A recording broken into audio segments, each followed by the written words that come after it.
In the name of Allah, the most beneficent, the most merciful. Assalamu alaikum. My name is Professor Muhammad Masood. Welcome to our channel Easy English with Professor Muhammad Masood.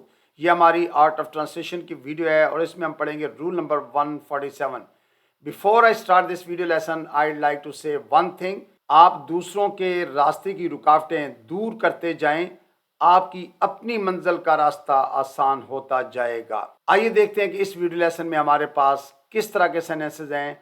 जैसा कि तुम्हें सब्र करना पड़ेगा, यानी मजबूरी है, compulsion है, और भी फ्यूचर की बात हो रही है, कमिंग टाइम की बात हो रही है. तुम्हें अपनी नाक रगड़नी पड़ेगी, यानी आपका ये मसला हल नहीं होगा, आपको एफर्ट करनी पड़ेगी.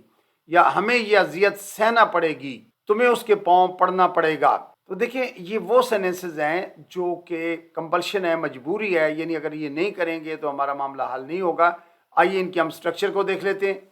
अच्छा, सब्जेक्ट के बाद हम विल हैव टू का इस्तेमाल करेंगे और will have to shows compulsion, यानी जो मजबूरी को जाहिर करता है वो विल हैव टू है.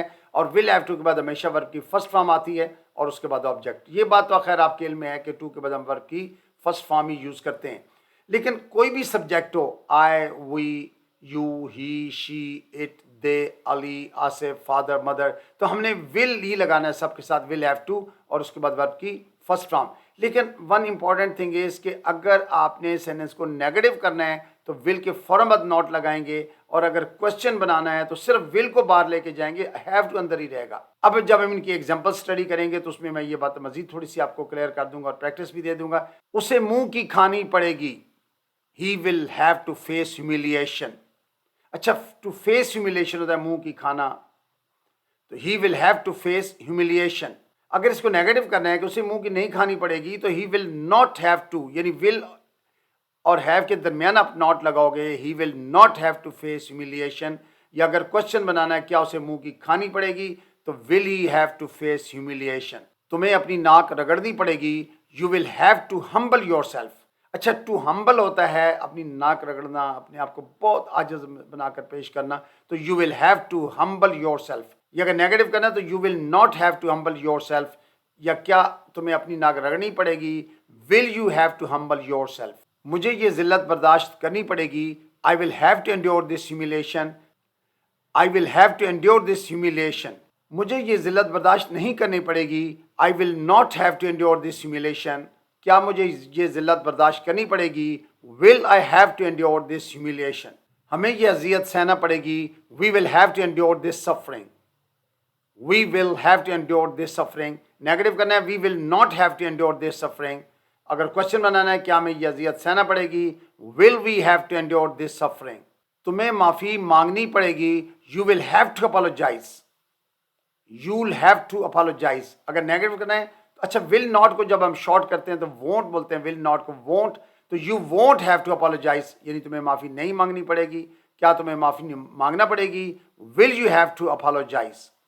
सिर्फ हम विल को बाहर लेके जाएंगे सब्जेक्ट से पहले, हैव टू अंदर ही रहेगा. जी, तुम्हें अपने वालिदैन की बात माननी होगी या मानना पड़ेगी, एक ही बात है, यानी लाजमी कि ये काम करना है. You will have to obey your parents.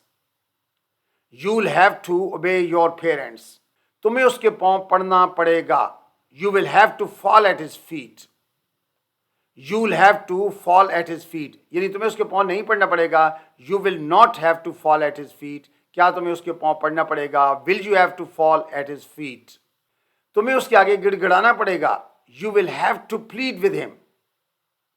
You will have to plead with him. अच्छा, प्लीड विद होता है किसी की मिन्नत समाजित कर लेना, गिड़गिड़ाना उसके आगे, तो plead with, you will have to plead with him. तुम्हें हार मानना पड़ेगी, you will have to give up. अच्छा, टू गिव अप होता है हार मान लेना, तरक कर देना, छोड़ देना, ठीक है ना. तो you will have to give up. या तुम्हें हार नहीं मानना पड़ेगी, यू वोंट, यानी will not, you will not have to give up. क्या तुम्हें हार मानना पड़ेगी, will you have to give up. तुम्हें माजरत करनी पड़ेगी, you will have to apologise. You will have to apologise. Negative करेंगे कि तुम्हें माजरत नहीं करनी पड़ेगी, you won't have to apologise. या क्या तुम्हें माजरत करनी पड़ेगी, will you have to apologise. तुम्हें सब्र करना पड़ेगा, you will have to be patient. You will have to be patient. तुम्हें पीछे हटना पड़ेगा, you will have to step back. You will have to step back. अच्छा, यू विल को जब हम बोलते हैं तो साउंड यूल की आती है, you'll. You will have to step back, या तुम्हें पीछे नहीं हटना पड़ेगा, you won't have to step back. Won't will not की शॉर्ट फॉर्म है, क्या तुम्हें पीछे हटना पड़ेगा, will you have to step back. तुम्हें अपनी हरकतें बदलनी पड़ेंगी, you will have to change your behaviour, you will have to change your behaviour. तुम्हें इस गड़बड़ को ठीक करना पड़ेगा, you will have to fix this mess. Mess कहते हैं गड़बड़, जो परेशानी होती है, फिक्स होता है सही करना, ठीक करना, तो you will have to fix this mess. तुम्हें अपनी जुबान काबू में रखनी पड़ेगी, you will have to control your tongue, you will have to control your tongue. या तुम्हें अपनी जुबान काबू में नहीं रखनी पड़ेगी, यू वोंट यानी you will not have to control your tongue. या क्या तुम्हें अपनी जुबान काबू में रखनी पड़ेगी, will you have to control your tongue. तुम्हें अपनी जिद छोड़नी पड़ेगी, you will have to give up your stubbornness. अच्छा, स्टबर्ननेस कहते हैं जिद को, गिव अप होता है तरक कर देना, छोड़ देना, तो you will have to give up your stubbornness. और तुम्हें अपनी जिद नहीं छोड़नी पड़ेगी, you will not have to give up your stubbornness. या क्या तुम्हें अपनी जिद छोड़ना पड़ेगी, will you have to give up your stubbornness. तुम्हें मेरा साथ देना पड़ेगा, you will have to stay by my side, you will have to stay by my side. तुम्हें मेरा साथ नहीं देना पड़ेगा, you won't have to stay by my side. क्या तुम्हें मेरा साथ देना पड़ेगा, will you have to stay by my side. तुम्हें मुझे हमेशा के लिए अपनाना पड़ेगा, you will have to make me yours forever, you will have to make me yours forever. अच्छा, योर के साथ जब हम एस लगा देते हैं तो इसका मतलब ये हुआ कि हमने इसको नाउन की फॉर्म में इस्तेमाल कर लिया हुआ है, और ये नहीं करना पड़ेगा कि योर हस्बैंड, योर वाइफ, या जो भी आप किसी को, योर फ्रेंड, ये नहीं इस्तेमाल करना चाहते हैं। योर्स कहने से सारी बात बन जाती है, तो you will have to make me yours forever.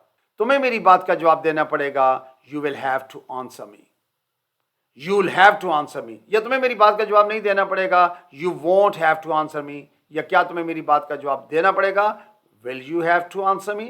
तुम्हें अपनी हद में रहना पड़ेगा, you will have to stay in your limits, you will have to stay in your limits. अगर नेगेटिव करेंगे तो you won't have to stay in your limits. या क्या तुम्हें अपनी हद में रहना पड़ेगा, will you have to stay in your limits. तुम्हें अपनी गलती माननी पड़ेगी, you will have to admit your mistake, you will have to admit your mistake. तुम्हें अपनी गलती नहीं माननी पड़ेगी, you won't have to admit your mistake. क्या तुम्हें अपनी गलती मानना पड़ेगी, will you have to admit your mistake. तुम्हें इस बात का हिसाब देना पड़ेगा, you will have to account for this. Account for होता है किसी बात का जवाब देना चाहिए, तो you will have to account for this. या तुम्हें इस बात का हिसाब नहीं देना पड़ेगा, you won't have to account for this. या क्या तुम्हें इस बात का हिसाब देना पड़ेगा, will you have to account for this. तुम्हें उसे माफ करना पड़ेगा, you will have to forgive him, you will have to forgive him. तुम्हें उसे माफ नहीं करने पड़ेगा, you won't have to forgive him. क्या तुम्हें उसे माफ करना पड़ेगा, will you have to forgive him. तुम्हें अपने फैसले पर कायम रहना पड़ेगा, you will have to stick to your decision, you will have to stick to your decision. तुम्हें अपने फैसले पर काम नहीं रहना पड़ेगा, you won't have to stick to your decision. क्या तुम्हें अपने फैसले पर कायम रहना पड़ेगा, will you have to stick to your decision. So you must have noted that in all these sentences हमने सब्जेक्ट के बाद विल हैव टू का यूज किया है, और विल हैव टू के बाद वर्ब की फर्स्ट फॉर्म यूज की है, उसके बाद ऑब्जेक्ट दिया है। अगर सेंटेंस को नेगेटिव करना है, विल के फौरन बाद नॉट लगाएंगे। अगर क्वेश्चन बना है, विल को सब्जेक्ट से पहले ले जाएंगे। So I think that's enough for today. Thank you very much. Wish you best of luck. Take care. Goodbye for now.